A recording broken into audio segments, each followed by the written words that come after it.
Sa bawat libingan ng baryo, may kwentong kababalaghan na paulit-ulit na binabanggit. Ang pinakakinatatakutan dito ay ang busaw, isang uri ng aswang na hindi naghahanap ng buhay na tao, kundi ng mga bangkay mismo. Ayon sa alamat at Philippine folklore, ang busaw ay gumagala sa gabi upang dukutin ang mga labi ng namatay at kainin ito sa kanilang lihim na handaan. Noong panahon ng mga ninuno, sinasabing ang busaw ay hindi lamang simpleng nilalang, kundi may kakayahang gumamit ng mahika. Pinapalitan umano nito ang katawan ng bangkay ng kahoy o saging upang hindi agad mahalata ng pamilya.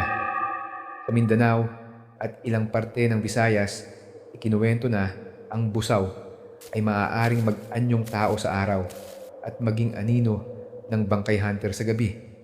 Para sa ating mga ninuno, ang takot sa busaw ay nagsilbing paalala ng respeto sa mga patay at babala laban sa mga hindi nagbibigay ng wastong paglilibing. Hanggang ngayon, nananatili ang tanong, alamat lang ba ito? O baka nagmula sa tunay na karanasan ng ating mga ninuno sa dilim ng gabi? Sundan ang alamat at lagim para sa mas marami pang myths, legends at Philippine horror stories.